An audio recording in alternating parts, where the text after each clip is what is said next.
Hey Internet, I'm Chaz. And I'm Dan. Welcome to Wine is Serious Business, episode 343. Getting up there in number, doing back-to-back awesome interviews. Tonight we're here at LaCava with Jeff Vejr to talk about one of the coolest new wine bars in town and some of the coolest white wines being produced in Oregon right now. A lot of history, a lot of intrigue surrounding some of these wines, cutting edge stuff, and that's a lot of what LaCava likes to represent. Boy, normally we talk about you, but let's talk about the bar to start with. Sure. You just opened like less than a month ago? Yeah, less than a month ago. Yeah, less than a month ago, so brand new. What are you focused on here? Really focused on old vintage wines. You know, here in Portland, we don't have a lot of opportunities to taste old vintage wines. Pour a little bit of our own wines here, wines from some of our good friends, both here in Oregon and around the world, and just really kind of drinking and pouring what we enjoy tasting right about now. Yeah, and I'm going to shout out too, I think the price points are great on this. A lot of the current release stuff from themselves and their friends are competitive with retail, so fantastic for wine bar pours. Really great chance to try some local stuff. And a really rare experience to get to try some old wine, right? Like on their list is multiple selections of old wine from multiple places here in America or other places. So that's really nice to see. Like we were just here earlier, drank a bottle of old Riesling. That's always awesome, right? So anyway. Yeah, we're located here on 1790 Northeast Alberta Street, so right underneath the Aviary Restaurant. Yeah, oh man. In the cave, literally the cave. In the cave, yeah. Fantastic pairing, and man, I popped in tonight, and it's really like you're almost guaranteed to meet cool people from the industry here. It's true. Some local folks. It's a fun spot. Let's get into wine number one. We'll talk a little bit more about the Ovum winery after this, but let's talk about this wine in particular first. What do we have here? So this is the new release. This is the 2016 Big Salt from Ovum Wines. This is a blend of 45% Riesling, 45% Gewürztraminer, 10% Muscat. This is all coming out of the Elkton AVA. It's about 3 hours south here in Portland, and really an exciting, dynamic microclimate down there in Elkton. It's so weird that Elkton has started to make wine. I'm from Roseburg originally, and so know the area very well. And it's like so cool. Like it's a very small community. Like maybe 600 people live there. It's a very small. Yeah. Okay. Yeah, very small. And so it's really exciting to see that wines. I mean, it's a river valley. It runs right through it. And so yeah, it's exciting that they're starting to grow grapes there. So it's a really unique area in that it's very close to the ocean as well. It's only about 18 miles as the crow flies, and they're in that nice east-west corridor. So lots of that coastal influence comes in at night, keeps those grapes nice and cool. But there's been some great wineries down in that area. You know, I'm thinking of the Brandborgs and the River Edge Winery.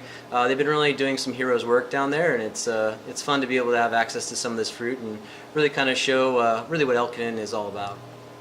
Agreed. No surprise to anybody, you get a lot of the muscat aromatics right out of there, but a good sense of depth, good sense of purity right away. John is definitely in the cadre of like low intervention winemakers.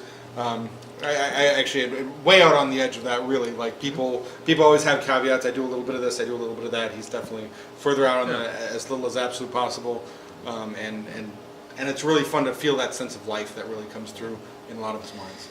Agreed. I think, with both John and Ksenia, texture is a really important aspect of their winemaking, and you really get that in all their wines here. I'm a big fan of the name here, Big Salt. It's really kind of accentuating the saltiness of this wine. Yeah, the salinity of it is crazy. Isn't it nuts? So a lot of marine sedimentary soils in this area, and of course a little extended lees contact to really amplify that saltiness. I feel like maybe a little time on the skins too, right? Like get a little bit of tannic there. A little time on the skin is always nice. For sure. More texture. Yeah. Not detracting as that either. Just definitely feel a little bit of strength in the mid palate. It's like young stone fruit or something. A bit of citrus. Yeah. Man. Yeah. To me, this harkens back to those really phenomenal Edelsvicker style wines from Alsace, right? I really get that sensation when I'm trying this wine. Yeah, and just good delicate flavors that work well together. Boatload of acid on the finish too. Helps carry all the fruit on for a long time. It's really nice wine. Yeah. So unfortunately John wasn't able to join us himself, but Jeff knows a lot about the wines. Could you talk a little bit about kind of like the history of Ovum and what his philosophy is kind of what he's trying to bring to the table year after year? Yeah, I think for both John and Ksenia, they're Been working at this now since 2011 vintage for Ovum wines. And Ovum means oval. They incorporate mostly neutral wood and using a lot of the cement egg. Again, really using that vessel for texture. But they're big fans of Riesling, Gewürztraminer, and Muscat. Those are pretty much the only grapes that they're working with. And love that style from around the world. So they're really trying to showcase these old grapes and this history of wine that's been here in Oregon really since the 1800s. You know, we were dominated by these white grapes for many, many, many years. And they're really bringing back that old style, ancient, pre-Prohibition Oregon style of wine. And Jeff really is one of the local history experts, so I'm really excited to hear comments like that. No, you've done a lot of research lately, right? Yeah, I'm a nerd for that. Yeah. Right. Like it's not great the same. breadth of knowledge. It's not the same, Absolutely, you know. As obviously there are still people alive today who work here, Yes, you know, from the beginning and have very thorough knowledge. But you've done a lot of reading, and I don't know, more than anybody that I hang out with regularly anyway. And I love to hear your thoughts. I appreciate that. Yeah. And what brought us to Ovum originally was his focus on Riesling. He loves that, like we love that. You can drink your rinse, or I can add on top of it if you want. That was supposed to be a rinse. Yeah. Was it? Yeah, I say. And Just because the last wine was pretty. yeah. You got it. And so on that note, this is the off the grid Riesling. This has been consistently one of my favorites. Yes. And from such a cool vineyard. Yeah. Well, this is, again, I think, me too. I think this is one of my... This is actually straight from the Illinois Valley. This is off the grid from Cedar Ranch. This is an older vineyard down in this area that has got really special soil types. This is mostly serpentine soils, which you don't see a lot of here in Oregon. This grows at a pretty high elevation too. This is about 1,400 feet in elevation. And it's down there right as the coastal range, mountain range, curves into the state. So almost to the Oregon-California border. This is a really southerly vineyard here, but also a very cool site. Yeah, and I've really enjoyed big rocks. Huge rocks. Like in this vineyard, which is not something you hear about as a classic Riesling vineyard or whatever, but he found a really unique spot. Yeah, it used to be an old river, and when we had those tectonic plate shifts and it created the coastal range, it pushed that river up, and it dried out, and to this day we've got a really cool vineyard planted in it. So. Yeah. Wow. Lots of old geology in here. It's another very unique, dynamic wine part of Oregon that a lot of people have never heard of before. Yeah. I've never Illinois heard of it. Valley. All right. A little like yellow flowers on the nose, little more richness, I think, than you see frequently in Oregon Rieslings. Maybe a little sense of leaves, a little bit of the fruit. Sure. But again, good integration, good complexity, good floral components. I think that really are engaging. I think this is a really superiorly balanced wine. You know, a lot of people throw that out, but there's a fantastic amount of natural acid in here and really proper sugar level. It's really clean, really mineral driven, really easy to drink, and a really enjoyable example of what Oregon Riesling is and can be all about. Yeah. Big time mineral driven. Yeah. Yeah, the way that rises up and the acid in the finish. Jeez. The length on this is phenomenal too, right? Just that crystal clear acidity. It's not biting. It's just crisp and delicate, and it keeps all the flavors around it light without sacrificing any complexity. Guys, you got to try it. I can't. Yeah, it's really exciting. It's got sort of like normal like Oregon Riesling flavors, like with some of like the Granny Smith apple sort of thing, but maybe like more like heavy on the skins, like almost like a dry Granny Smith apple, like a big load of acid and texture, but like with a lot of minerality. My palate's just like loaded with it. It's crazy. Yeah, killer. Texture for days. Yeah, absolutely. Texture for days. And these wild. two, is it true that all four of these are available by the glass in the bar right now, or are some of these pre-release? Yes, currently these are all available by the glass. Again, getting back to what I originally said, we don't really like to make this all about our wines. We're not one of those places, but we certainly have 2 or 3 of our wines on at all times, and we like to shift those in and out. But certainly we can pour anything at any time. Again, it's just not supposed to be all about us. Yeah. But I love that a lot of times we talk about stuff on the show and it's a hard talk. It's like, oh, go out and spend $50 on this wine and see if you like it. I'm like, here, come down to one of the cool new wine bars in Portland, right? Spend what are these? Are they $12 or something like that to try a glass? It's $8 for the Big Salt. Yeah. Bam! Spend $8 on a glass. You can buy more expensive beers within walking distance of this bar. That's true. That's true. Yeah. So, Really, come on, give them a shot. the other advantage of LaCava too is because whoever's working here is a winemaker, so you can ask whatever question you like, whether it's about our wines or any other wines, and try to really make this a really safe and really fun educational place for everybody. Is it still you and John? You or John behind the bar all the time? Just John and myself. Oh my God! Yeah. So that's also. Wow.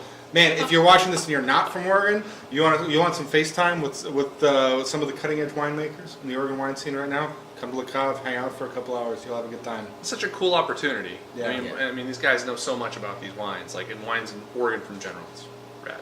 I think that was kind of really one of the origins of this idea of starting LaCava was really, because we really didn't have a place to go for ourselves. So where do we go and hang out to drink wine? We typically went to each other's homes.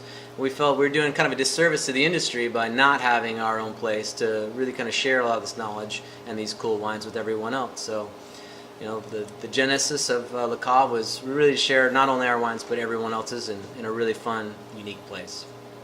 Yeah, it's an engaging list. Next up, we're moving on to some Golden Cluster wines. This is your own label. When was your first public release for Golden Cluster? First public release was the 2013 vintage. And I was really fortunate in 2013 to first locate the Semillon that's in this vineyard. And I was always really struck by the fact that no one had really ever made a Semillon from this vineyard. It's one of the oldest vineyards here in Oregon. Originally planted in 1966 up on David Hill. It's there at the David Hill Vineyard and Winery. So I was able to make that 2013, 2014. And throughout that time, there was this one row of what they thought was Gewürztraminer that I was just sort of attracted to it, and I didn't quite know why. Until around 2016, Harvest 2016, where I was confident that really to identify that it wasn't Gewürztraminer, that it was something else, something very rare. And it took me about 3.5 years of research, and I concluded with 100% certainty that this is actually Savagnin Rose, which may or may not be the parent grape to Gewürztraminer. In Alsace, it's known as Cleverny Helgestein. In Austria and Germany, it's known as Roter Traminer, or the red Traminer. But it is a crazy electric pink grape that turns color about 2 weeks before you're ready to pick it. So it looks exactly like Gewürztraminer throughout the entire growing season until 2 weeks before, and then it goes like electric pink. Yeah, it's nuts. Wow. That's incredible. Incredible. And then you're like, who on earth would have been crazy enough to plant that in the Willamette Valley? Yeah, the only crazy person was Charles Corey. He planted this. He planted this himself. He most likely brought these cuttings back from Alsace. Yeah. He was working there in 1964, and had most likely smuggled in a lot of really cool grapes. This being one of them. So there's actually just one row of it. It's 117 plants total, and just makes right around 42 cases of wine. And this is the first ever release in the United States of America of Savagnin Rose. Congratulations. Crazy. That's incredibly rare. Thanks for sharing. Thank you for sharing, yeah. Savagnin Rosé. First time in the United States. Savagnin Rose. Savagnin Rose. Savagnin Well, Rose. it's I a don't even know variety how to we've say it. That's how I've never heard of yeah. it before in my life. Yeah, So you actually still find a little Savagnin Rose, although this is much disputed, in the Jura. There's a little bit of it in the Jura. There's like 2 villages in the Jura. Yeah. Only about 3 villages in the northern part of Alsace, and there they call it Cleverny de Helgestein, not Savagnin Rose. Yeah.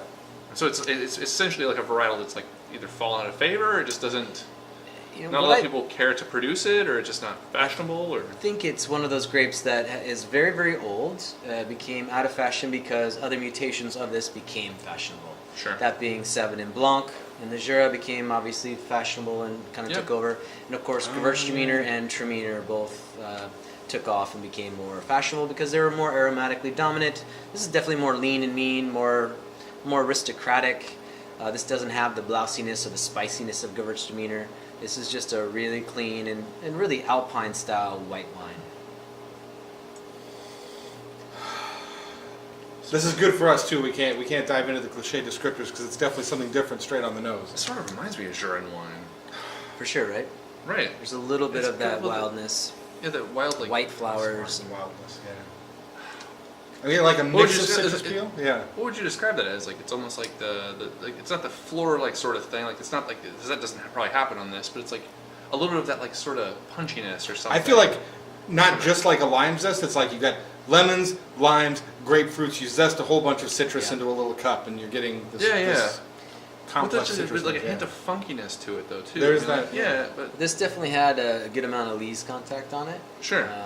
And this has, surprisingly, if you looked at the numbers, this is bracingly acidic. This was Okay. the winery that I made it at, which was at Craft Wineworks in Omero, that whole Cool. group. This was the most acidic wine out of everything in the entire winery. We were all like Under really, really crazy for this. And so that's why I left it in bottle for a year before releasing it, is Okay. really to tame it down. And it's really fleshing out beautifully, and it's just something I believe is going to age, quite a long time, and something that we can continue to enjoy 2016 and hopefully 2017 as well. Yeah, So, shout out to Chad Stock from Omero/Minimus Oh, for yeah, working yeah. with Jeff Absolutely. over these years too. It's again, Another encyclopedia of wine. Yeah, That dude's for knowledge, sure. level of knowledge is ridiculous. Yeah. That guy's awesome. Yeah, he's been a fantastic ally, great friend, and has really helped me out over the years with this project. Awesome.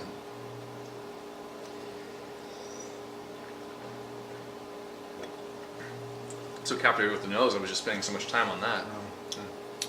I love that you were talking about Alpine wines because that is what it brings to mind on the palate. I'm getting like this delicate texture and acidity, and it's Delicate acidity? floral in well, sure, I'll give you that. Yeah, I don't think it's really ripping. It's not like really tearing my No. teeth up or No. anything. And It's I'd say strong, it's though. even floral in flavor. Yes.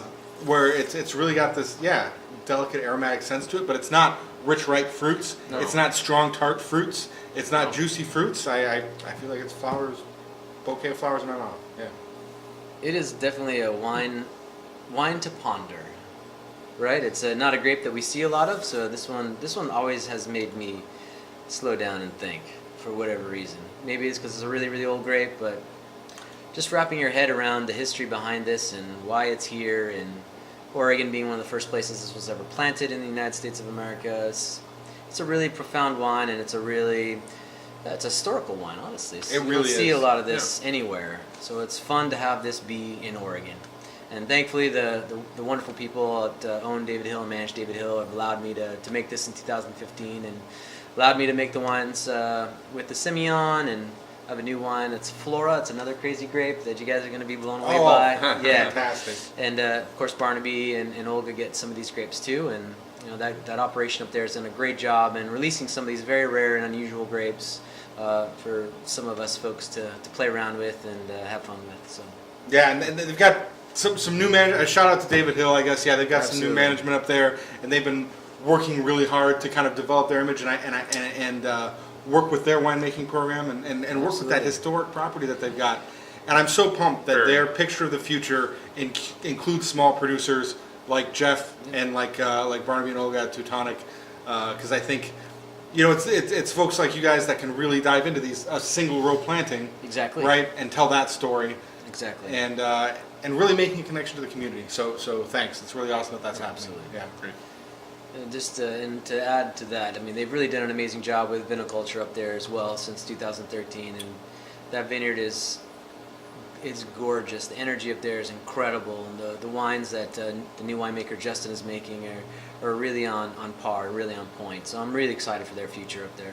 Cool. Yeah, go visit if you get the chance. Beautiful place.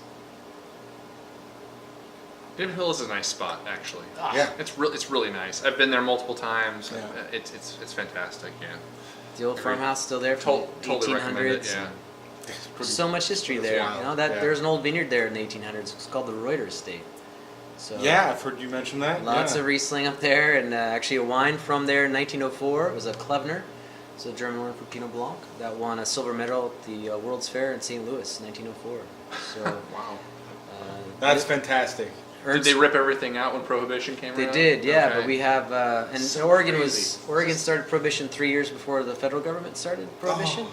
So we lost that Wow. history early on, about 1917. Man. But we have some, fortunately, David Hill has some old pictures of those old vines, and they're probably right around 1900. These trunks are huge. They've got pictures So of the pre-prohibition yes, vines? Yes, they're massive, Oh, and then you that's can see the awesome. same old farmhouse. It's fantastic. So it's, we like to think that things started here, in the early '60s, and we credit those people for being, Oregon wine pioneers, but they really weren't. They were actually starting a new renaissance. They were hearkening back to all that time in Oregon that we lost because of Prohibition. So it's a really testament to Richard Sommer and David Lett and Charles Corey and Dick Rath of re-energizing the Oregon wine history. Yeah. Because it was pretty vast here prior to Prohibition. I mean, and it's amazing to contemplate what we lost nationally during that, right? Because it's, like the planting of grapes is really the story of American immigration as well, right? People brought vines with them and all of that. Not all 100%, but it's almost. You know, that knowledge is gone. No, it's back 100 years. But sure. Jeff's digging deep. He's sharing some of these crazy stories. deep, Sharing some of these deep. stories with you guys. You get a chance to taste a little bit of modern Oregon history in bottles like this, which moves us on to wine number 4. This is your Semillon. This is the first grape you decided to work with under Golden Cluster, right? Yes. And a lot of people would say you can't grow Semillon and Pinot Noir in the same climate. Yeah. How does that work? Right. Well, Semillon is really one of my favorite white grapes, and when I was up at this vineyard with Barnaby in the spring of 2013. Rinse? Yes. Okay. Oh, jeez. You got a little bit left. Your mouth is also a dump bucket. We were kind of rounding the corner of the winery, and I saw these plants. They were bigger than anything on the entire estate. And I asked the vineyard manager at the time, I said, what are these? These are massive. He's like, oh, that's our Semillon. It's kind of a throwaway line, and I nearly dropped all my gear. I was like, Semillon? You have Semillon out here? I love Semillon. Yeah. And we talked about the history of the vines there, and the next day I'd asked Barnaby, hey man, could you call up there and see if they'll sell you the Semillon, and you sell it to me and I can make wine out of it? He's like, sure. We called up the next day, and they were actually quite stunned that we wanted the Semillon in the first place, and I was still stunned that Oregon has had Semillon under vine since 1966. There's some of the first plants, some of the first rows were this grape, Semillon. And so I set out to make a wine in 2013, and this is the second version I made in 2014. This is essentially my reserve, and I call it Ode to Chuck, sort of my ode to Charles Corey. And I left this in bottle for 2 years, so this is currently released. It's 2014 Ode to Chuck. Cool, thanks for sharing this. Another super rare bottle. How much of this do you make? There are 537 bottles. Yeah. Very small production. Yes. Yeah. So, sort of hard to find, as in you're never going to walk into a shop and see it on the shelf. Right. But you can always send an email to Golden Cluster. You got a mailing list? They get on a mailing list? Mailing list, website, got the whole nine. Yeah. Got the internet. Or hop into LaCava. Drink a bottle with your friends and see how it's doing. Yeah. It's on glass pour here. You can have it.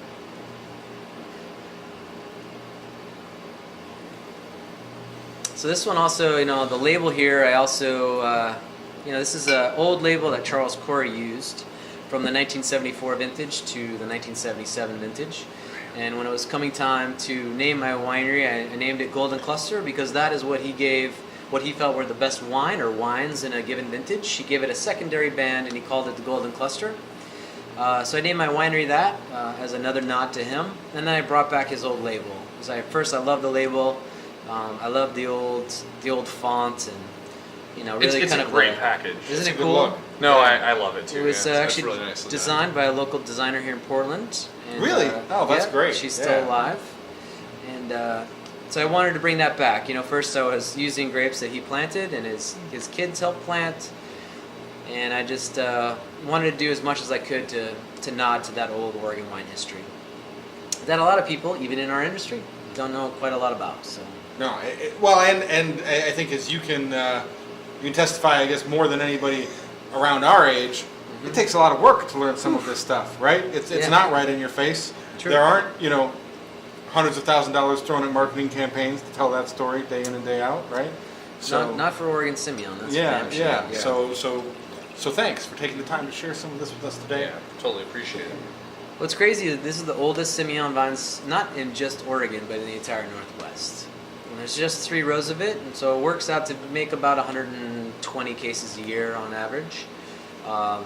So it's just been a real pet project of mine, and it's a big honor to work with these grapes and tell this really old Oregon wine story. I love the color of this wine. I've had this once before, I think, and it's just it's almost like a frosted glass. Yes. Yeah. Sort of like look through the wine. It's like such a neat color. Like, is there a little bit of like And what creates Yeah, that? there's a lot of turbidity in Say a this little wine. unfiltered, right? Yeah. It's very unfiltered. Yeah, that's Yeah. part of it. But Semillon by nature is a pretty waxy, thick-skinned white grape. Produces relatively waxy wines in texture, and I tried to amplify that by giving a little bit of skin contact, keeping the wine unfiltered, and then most importantly, trapping a little bit of lees at bottling. Okay. So this isn't completely racked out. There's a okay. little bit of lees, and what you can do here is you can pour this wine to clarity. So when you open it up, the lees is going to be at the bottom, so you can pour that to clarity if you'd like, or you can swirl it around and incorporate it and get it to be this cloudy color. Good tip. I like that. I like that. So if folks are familiar with Colfundo style Prosecco, this is probably for most of the wine nerds out there, then you know that style is you pour that sparkling wine with that Prosecco to clarity, and you save that little bit of lees at the bottom, and you give that to whoever's birthday it is, or anniversary, or the oldest person at the table. Oh. And old wine history is that is wine probiotics, essentially, or wine vitamins. And you Yeah, drink that's that. awesome. Yeah. Yeah. So same with this wine. But trapping it in there, again, is to amplify texture, amplify the waxiness, and really make this the masculine wine that Semillon wants to be. And you get some of that earthy, the earthy character on the nose, and I feel like there is some like citrus and fruity notes, but they're kind of in the background, and I feel like the Little smoky, savory even. little There we savory. go. There we go. Yeah, Not nice so much smoke. savory. I love that. Yeah, smoky, earthy. Yeah, no, those are the notes on the foreground. Was this so? How was this aged? So this is mostly in really large neutral barrels, and then there was one 140 liter new barrel. It's a special, it's a Chablis barrel made by JM Mercury. It's a specially designed barrel that Dabusa had created, and it's called CLL. It's for charred light long. So most barrels you get in the United States are medium plus, or high toast, or medium toast. This is way below that. It is charred, but it's charred for a longer period of time than your traditional barrique barrel. So you get the char, you get those sort of smoky notes without it being cloyingly sweet and without it being oaky. Okay. Yeah, I was gonna say. Because it reminds me a hint of like a toasted barrel, but without the oakiness. Correct. Exactly. Now that you say it, it's definitely like, yeah, that's exactly what's going on. Man, and I love this on the palate. Like, this is, I think, really encapsulates something I feel strongly about with great wine of all types, where there's this great sense of complexity. You really feel it roll across your palate. The texture is so engaging. Yes. And you get, a little bit of that waxy character. You get some Texture here is fantastic. varietally expected flavors, right? A little bit of yellow flowers, a little bit of yellow fruit, like pears, maybe something like that. But the acidity and the little bit of skin contact gives a little bit of structure on the back end. It's fantastic, and it all plays out over a long period of time. It's really engaging. This wine will most likely outlive me. Yeah, this wine was built with a vision of long-term aging, long-term enjoyment, and really show the power and the possibility and the potential of Semillon in Oregon. Yeah, and it's really With that thought, though, Yeah, like, yeah. you could drink this now and be so happy. So like happy. this is so ready to go right out of the gate. Like, this is delicious. Yeah, like I'm really like struggling to find the fruit flavors here. Like, it's like literally just a constant change through the mid palate, and this is fantastic. So yeah. Thank you. Yeah. It's definitely a shapeshifter. This is really And it's really kind of a treasured opportunity where something this rare is available so broadly. It's kind of the upside for us as consumers with a new winery is that you're just trying to reach a large market at this point. This isn't all sold out on mailing list. You can roll into LaCava next week, get a glass pour. That's I don't know if there are any wineries in Oregon that make production this low on their top tier bottle where you could get a glass pour of it, right? Like, that's incredibly rare. It's very rare. And especially with this kind of history, come on down, check it out. It's a Do great you opportunity. distribute outside of Oregon, or is this like just This particular bottling is just for Oregon. okay? None goes to London? None goes to London. Okay. All right. Wow. So There you go. another special treat for us. Yeah. Shout out to Doug over in London for being a big supporter of both of these guys. Huge I love what you write. I bet you're going to watch this show. 'Cause it's got talking about Shout outs, two wines you're into, and gosh, I'm glad you're enjoying Oregon as much or more than Chaz and I are. So. He was just here again. Cool. Yeah, he's here for Oregon Pinot Camp. Awesome. I bet you enjoyed had that. a blast. Yeah. That seems like a crazy party. Yeah. He had a great time. Good deal. Good deal. Big success for you too. I'm probably gonna cut this, but you had a big turnout. I saw the photo from that. You were there. Yeah, the after party was incredible out here. Yeah. Yeah. But I think to shout out to Doug is so important because he's done so much single-handedly as a representative of all Oregon wines in the London market. He's one of the most respected wine writers and wine tasters in all of Europe, not just London. And he's been such an amazing champion for our region. And and I you know, as a lover of Oregon, I'm really excited to read that. That's why we started doing this, man. We just fell in love with Oregon. It was like I gotta start filming ourselves drinking wine. Like that's basically how it started out. So I hope you get the picture here that this is this really brings together a lot of the community around Oregon wine, right? There's a lot that goes into both Ovum and Golden Cluster, and a lot that comes into LaCava. There's a lot of connections, a lot of people involved in in the making and in getting it out to the world. And I think what they've gotten this far is a great chance to get in touch with that. What they've gotten these wines is a great chance to get in touch with both some amazing history and some amazing outlying regions of Oregon that aren't talked about a lot. A lot of the diversity that's available here, and and I really hope Diversity. if you're watching, you get a chance to come check this out. Love it. Come enjoy some of it. So thanks for watching. Thanks for having me. I know. See you guys next time.